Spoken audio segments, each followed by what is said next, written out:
there. Thanks for listening to Let's Talk Withdrawal, a weekly discussion on antidepressants and the issues surrounding them.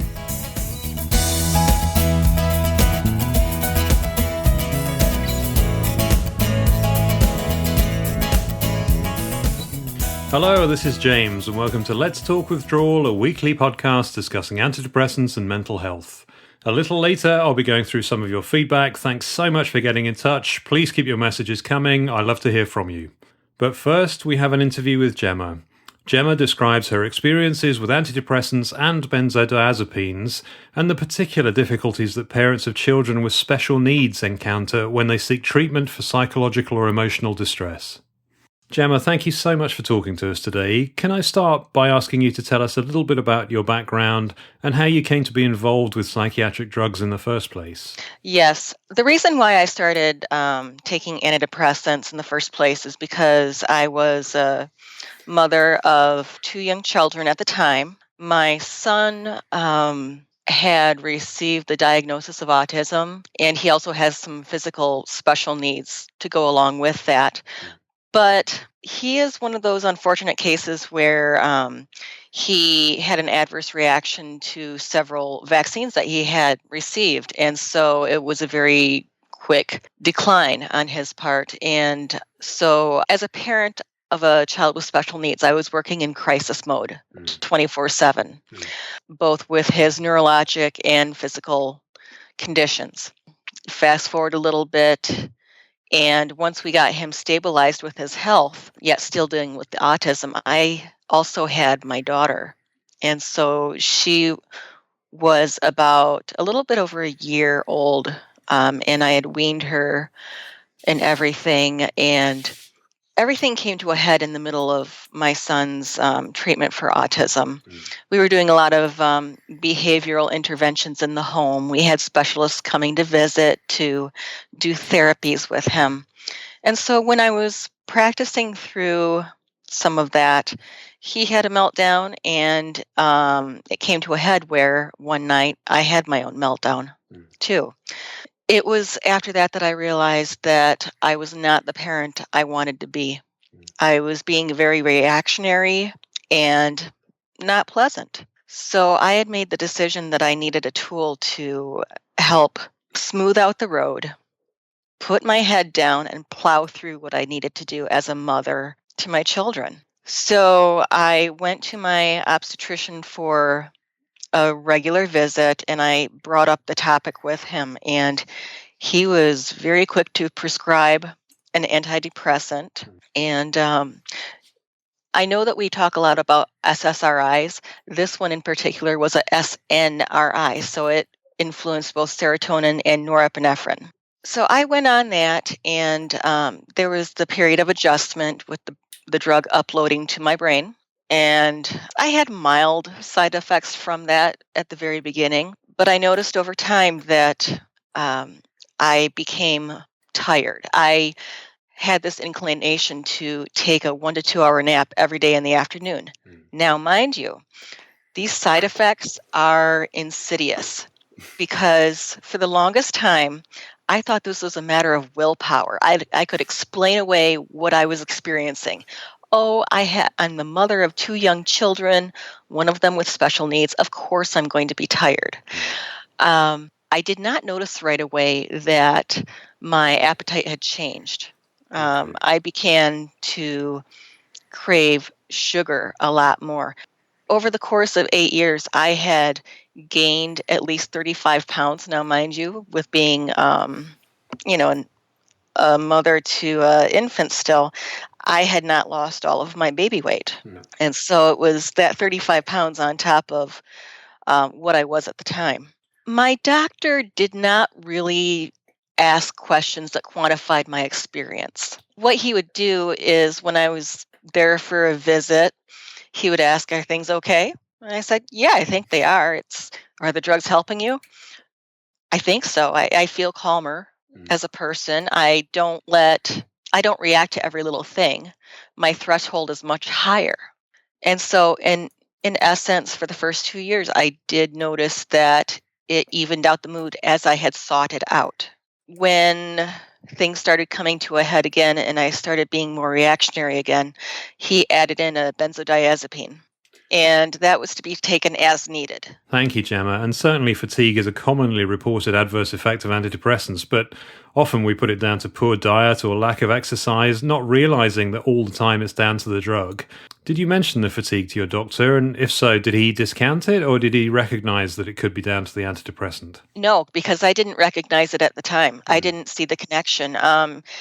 In the words of Steve Jobs, you connect the dots looking backward, not looking forward. And so it's only in hindsight that I could connect those dots. No, I thought it was a willpower thing with me. So, blaming myself for my failings and not the drug itself. It's a common reaction, isn't it? Because you're looking for every excuse to believe in your antidepressant because it's what your doctor has said is going to help you. So you kind of believe in its magic power to make you better, and that everything negative you tend to blame on yourself or your lifestyle. Yes, and another thing is I grew up in a family where both my parents were medical professionals. And so I had full trust in Western medicine. If you had a condition, you took a medication for it if it was offered. You followed your doctor's advice. And so I was very content with that. I remember when I was in college doing a paper on the benefits of Prozac because I'd seen it play out in my family for a family member. They needed it at the time, and their personality evened out as they had hoped and as we had hoped too. So we saw the efficacy at that point. And, I was just as brainwashed by the pharmaceutical industry then to the point where I sought it out. I have a question for you though. In the United States, we have drug commercials. Does the UK do that too, or are they banned? No, in the UK, pharmaceutical manufacturers are not allowed to advertise prescription drugs on television, but like the US and other places, the pharmaceutical sales representatives are incentivized to persuade doctors very strongly to prescribe particular drugs as often as possible. Yes, and that's exactly what they do over here too. I just wish that they nixed the commercials from TV, but I'll tell you, from a marketing standpoint, they've done their homework. They really have, haven't they? And I've seen the commercials, and for anybody suffering emotional distress, to see that commercial, you think, give me those tablets now. I can't wait any longer. They really are preying on people who are desperate for help. Yes, and also for marketing for any business, if you want to market your product effectively, you create scarcity. And so the whole song and dance about there being a deficiency or depletion in serotonin levels or a gap. Boom, there you go. It's certainly true that pharmaceuticals have done a brilliant job of creating their own market for these drugs, based really on very suspect science, and then exploiting it for billions of pounds of profit, meanwhile leaving millions of people in a very difficult place. And Gemma, you were telling us that you were also prescribed a benzodiazepine. Did you come to regularly rely on that in addition to your SNRI antidepressant, or did you take it as and when needed? Well, I was given it as needed, and I noticed that during my monthly cycle, obviously mood would change and ramp up a bit, which is to be expected. I mean, as women, we know our bodies and we know the best times of the month for positivity and possible negativity.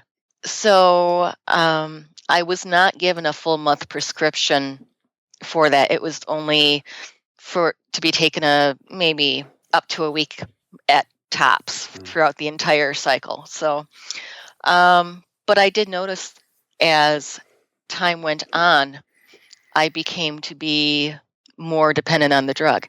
It was different from my antidepressant because I did not feel a physical craving to take my antidepressant. However, with the benzodiazepine, I found myself looking forward to the times where I knew that was going to make me relax. Which is understandable, isn't it? Because for anyone in distress, whatever it is you need to help relieve even a tiny percentage of that distress, of course you're going to use it, aren't you? Yeah. And it was a very fairly low dose of benzodiazepine that I was given too. And that remained constant throughout the 7 years I was on that, at the same time as I was on my SNRI. And Gemma, did you change the dosage of your antidepressant during that time, or did that stay constant? It was constant. it was the same dose as the day I started it to the day that I decided that I needed to start tapering from it. And so, what was it that made you come to that decision to stop your drugs? Well, about halfway through my course on the SNRI and benzodiazepine, we had moved from one town to another. Obviously, that is an all-encompassing task. So taking my medication became part of the background. It was just a given. And so I had not really planned to get off it until it became apparent that I had to, or something else had to be done. During 2012, I started having my health started to destabilize to the point where I was getting heart palpitations. I was experiencing anxiety and panic attacks for which I had no reason to experience. There was no situational component to it. First of all, they became annoying. And then they started becoming very distressing because I could not predict at the point when they would happen.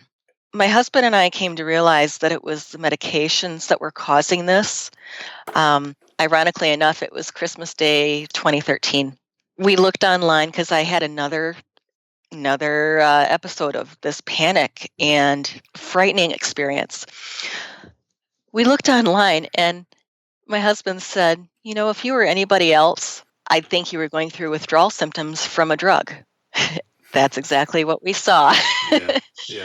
And so I did treat that as a gift, considering it was Christmas, and that was the start of my journey to remove myself from both the benzodiazepine and my SNRI. And Gemma, can I ask, what process did you follow to come off your drugs? Well, I was very uninformed with the benzodiazepine part. I did that one cold turkey. I do not recommend that for anybody. That was a very dangerous several weeks.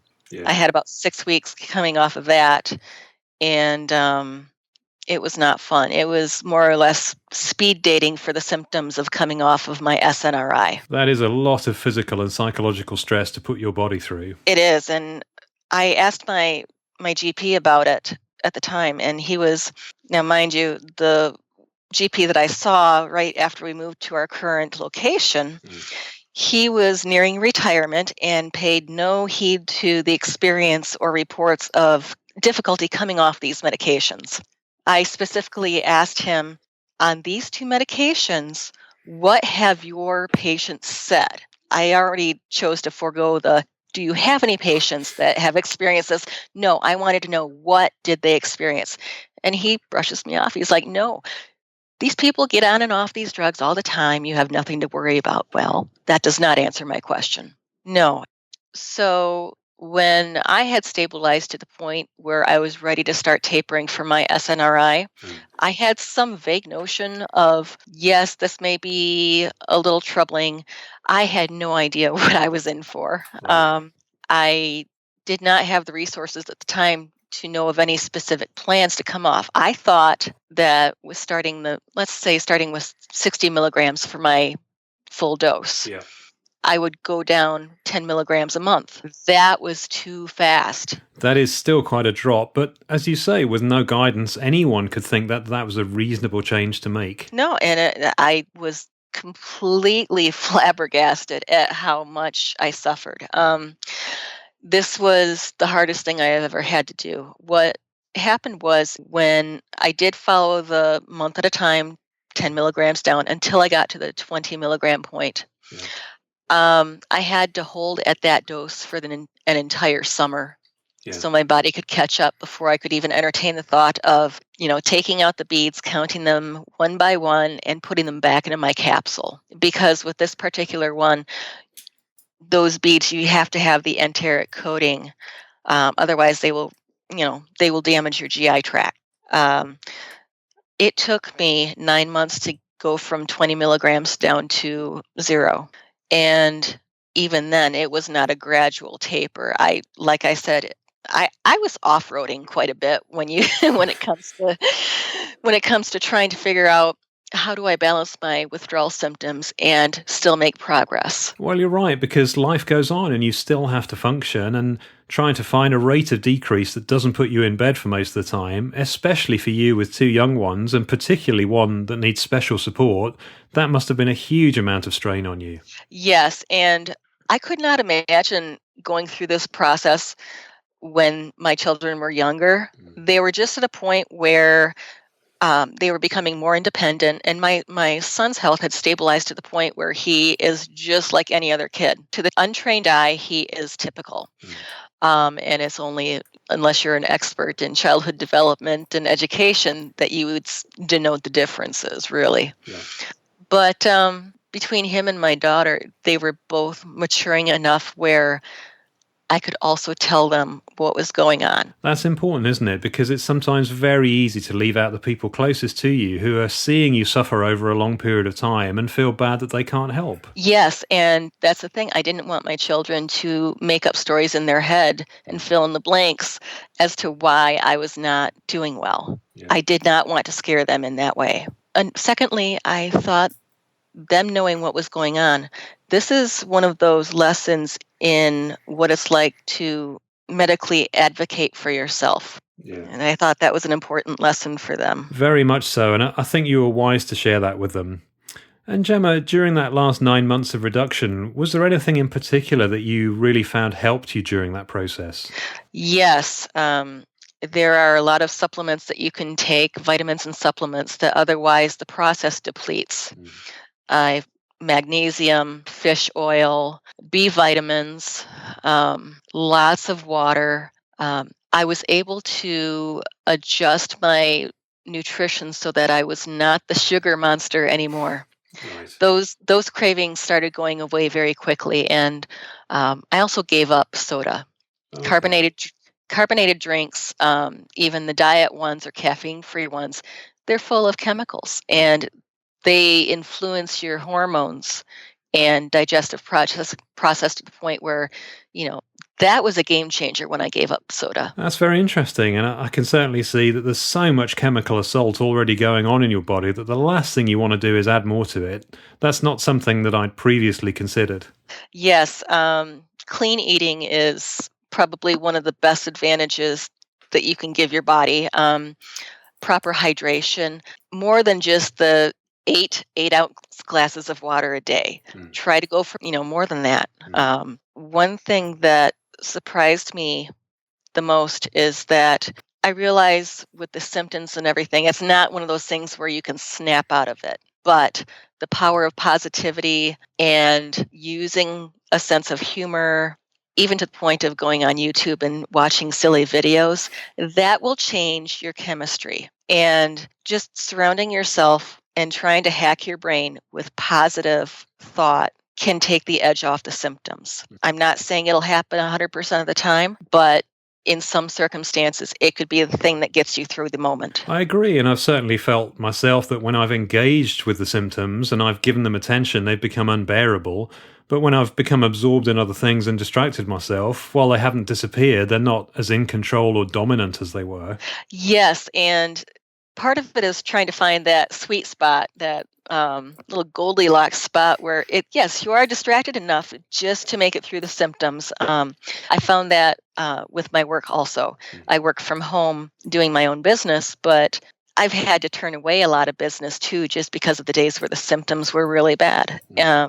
But if I could balance out with doing maybe a hour of work on the bad days, I could do it. But too much stress, too many deadlines, that would send me into a flare of symptoms again. I can understand that. And Gemma, where are you in the picture now? Having done incredibly well to give up both a benzodiazepine and an SNRI antidepressant, how are you now, and how do you look back and reflect on that experience? Well, my last bead of my SNRI was May 4th, almost 2 years ago. I figure that I'm at about 95% functioning. My leftover side effects are occasional panic attacks. I still get periods of withdrawal, the windows and waves per se. And the constant is body pain. It's not a matter of getting older. I'm in my early 40s right now, but I still get pain, and I never had that before. Let's see. Actually, around New Year's this year, I had my most significant withdrawal flare, and it lasted for about 10 days. That was brought on by doing a cleanse, even apple cider vinegar in water. That set it off because my SNRI is the toxins from that are held within the fat cells. Okay. And so if the apple cider vinegar released fat at the cellular level, that shoved me right into withdrawal again. If I were to look at I did kind of like an autopsy of that last flare of symptoms. And the way it hit me is that the anxiety would take hold first. I would get the muscle aches, the tight chest, the breathing difficulties. Obviously, looking through the lens of anxiety, I tell myself, oh my gosh, am I having a heart attack? Yeah. What is wrong? Because you feel like you're dying when you're having one of these episodes. You do, you're right, and you can't ignore it because the human body is designed under extreme stress to put you in a state where you cannot ignore the danger, even when it's coming from within you. Right. And I visited my current GP, the one that had replaced the first one who had retired. And luckily, she understands my perspective and respects it. I wanted to find answers and try to measure and quantify why I was feeling this way with that last wave of withdrawal symptoms. My blood work came back fine. And we both knew then this is what it was. Yeah. Well, I'm pleased to hear that you've managed to find medical support that at least has an appreciation that these drugs can do this, even after some time. Because I still think there's a perception generally that you take a tablet and when you stop, you might have a bit of a rough time for a couple of weeks, but it soon clears up. But that's really not the case. And I just wondered, Gemma, given your experiences and what you went through, if you had a colleague or a friend or a family member who was thinking of taking an antidepressant and came to you for advice, what would you say to them? I would say to focus on your nutrition, exercise, and hydration and mineral levels first. Exercise alone is both an antidepressant and anti-anxiety pill in one. Even if it's just getting outside to walk and in the sunlight, it can benefit you. See, my blind trust in Western medicine has been shaken because of this. It only goes so far. And yes, I realize to pop a pill is the easiest, most time-saving measure, but it doesn't solve your problem. You're so right, it doesn't, and it seems easy up front, but we all pay for it later without realizing at the time the drug is prescribed. Yeah, if I had to do it all over again, I would have asked for a referral to a cognitive behavior therapy specialist just to learn tools that I could use forever and not just mask what I was feeling. Also, I know that doctors do tend to shove people on antidepressants and anti-anxiety medications. And part of me has to wonder, is that to effectively use the time in their office? Because I respect that they are short on time too. However, is this a strategy they use to help combat that? I just don't know. It seems that way, doesn't it? And my own experience was very similar. I think I had between 5 and 7 minutes with my GP before I was prescribed an antidepressant, and I walked out without any knowledge of what I was getting myself into. Yeah. Another caveat to this is if your doctor is recommending something or gives you a prescription, look it up first to see if there's a support group for that particular drug. Because if there is, then at least you know what you're getting yourself into possibly. Otherwise, you don't really know unless you do your own research. You don't. I think that's a really good point. And again, even if you read the patient information leaflets, they're pretty benign in terms of, 1% might suffer this effect. And if you do try and stop, do it slowly. But it really doesn't cover anything like the range of experiences that people have taking or stopping these drugs. And Gemma, was there anything else that you wanted to share with the listeners? Yeah, if I could address it to parents of children with special needs. Obviously, we live moment to moment, and we just don't have enough time during the day. And I can understand that we're looking for hacks and shortcuts, but, after 8 years of being on these meds and nearly 2 getting off of them, it's not worth it.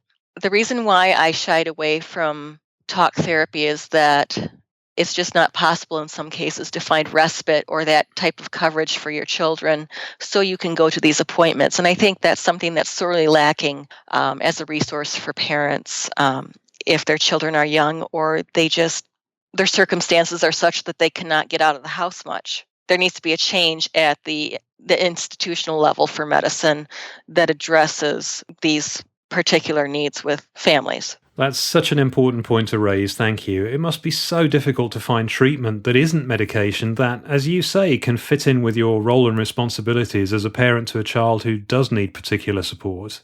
Gemma, you've been absolutely brilliant. I'm so grateful to you for taking the time to share your experiences with me for the podcast. Thank you. Well, I have to say you've done a great job with this podcast so far. You've got this together, and I really appreciate it and just the opportunity to do this interview because our society needs this. They need to know. They do, thank you. And this podcast only works because yourself and others like you are brave enough to step forward and say things were really tough for me and I want other people to hear that. And it does help people to hear real experiences. I was frustrated myself that I couldn't hear other people and get a real sense of what it was like to take and withdraw from these drugs. I painted myself into a corner where I thought, it must just be me, I'm weak, everybody else is having a wonderful time on these drugs and I'm having a terrible time, so it must just be me. The podcast really was an attempt to reach out, not just to the community that has knowledge of this, but I've also been contacted by people who've had no involvement with psychiatric drugs who said, I really didn't know this was the case. Thank you for letting people share these experiences. But it wouldn't work without you and the others who are willing to be part of it, so thank you. Well, thank you. Well, I found it enlightening talking with Gemma today, and I'm sure you did too. Feedback.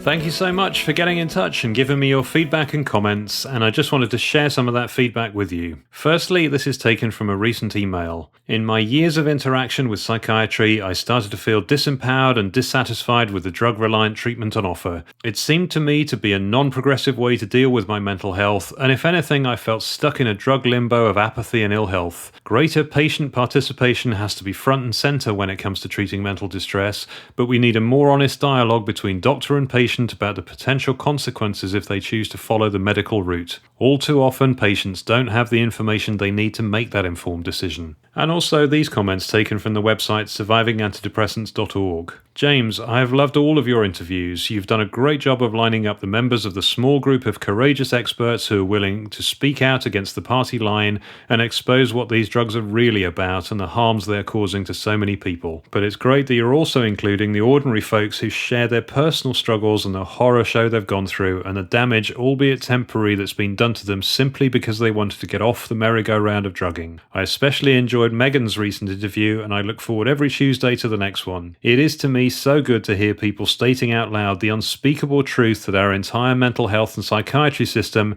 is built upon the shifting sands of lies and greed and iatrogenic harms. Thank you for doing this. James, I just listened to your podcast interview with Dr. Joanna Moncrief. I hadn't heard about the RADAR study, and as a long-term antipsychotic survivor myself, I'm very happy to hear that antipsychotic withdrawal is being researched.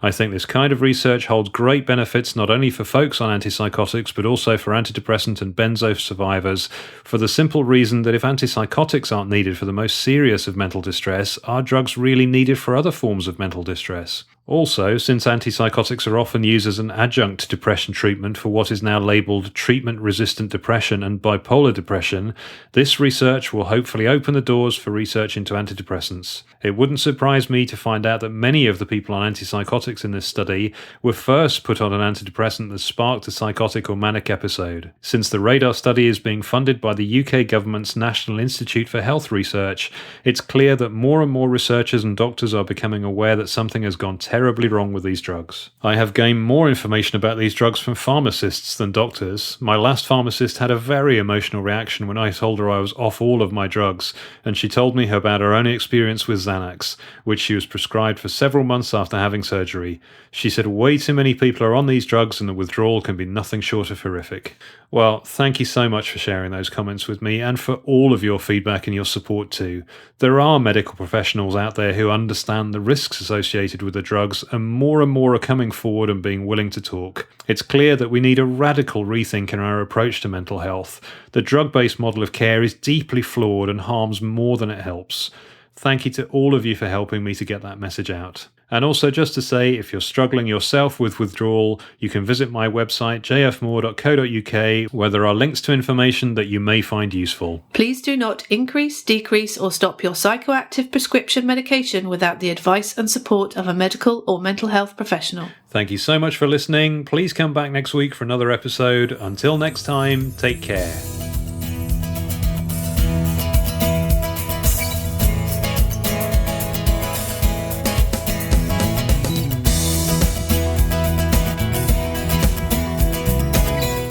Thank you so much for listening to Let's Talk Withdrawal. Come back next week for more news and views. If you enjoyed this podcast, please leave a review and subscribe in iTunes.